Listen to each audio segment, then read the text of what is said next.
Bok, ja sam Ugo i tu smo na super tajnoj lokaciji gdje čuvamo super tajna piva,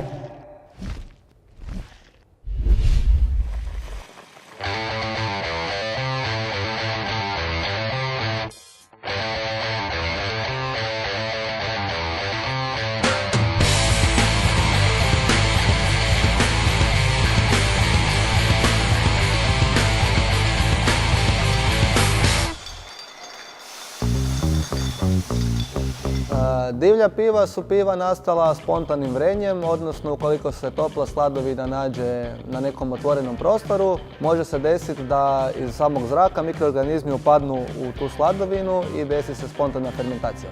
Spontane fermentacije su najčešće mješovite, gdje osim divljih kvasaca sudjeluju i bakterije, te zbog toga ta piva često budu kisela. Moramo biti svjesni da kisela piva nisu isto što i divlja piva, jer divlja piva ne moraju nužno biti kisela. Najbolji primjer toga je Brettanomyces. Brettanomyces je tip divljeg kvasca koji je čest uzročnik kvarenja piva, no pravilnom kultivacijom se može koristiti i za dobivanje nekih slasnih proizvoda. Na primjer stilovi Flanders Red ili Lambici, gdje uz Brettanomyces sudjeluju i razne druge bakterije. No, postoje stilovi gdje se koristi samo Brettanomyces kako bi se dobilo pivo. Brettanomyces je prvi put otkriven u 19. stoljeću i izoliran iz engleskih ale piva, zbog čega je danas i nosi ime Brettanomyces, što zapravo u prijevodu znači britanska gljivica. Za razliku od klasičnog pivarskog kvasa, Brettanomyces može jesti određene šećere koje obični pivi kvasac ne može i može proizvoditi razne arome i okuse koje obični pivi kvasac ne može.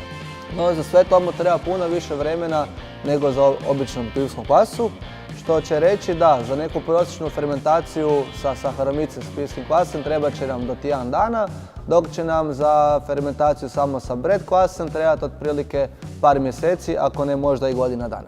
Brett kvasce možemo podijeliti u dvije glavne skupine, gdje će jedni proizvoditi razne voćne estere, dok će drugi proizvoditi estere koje vezujemo uz nekakve mirise taje, sjena ili konjske deke.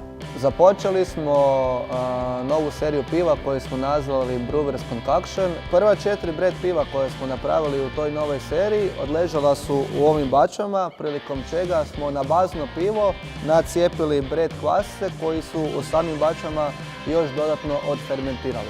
Za proizvodnju Brett piva je dosta bitno da se odvija u drugom postrojenju nego ono koje vam je za proizvodnju klasičnih piva, jer je Brett kvasac poznat po tome da ga jako teško ukloniti. Napravili smo 3 svjetla Bretta i jedan tamni Brett koji se razlikuju u samom baznom pivu i soju Brettanomyces kvasaca koje smo koristili. Dobro, pa ćemo probati da vidimo kako je to. Živjeli!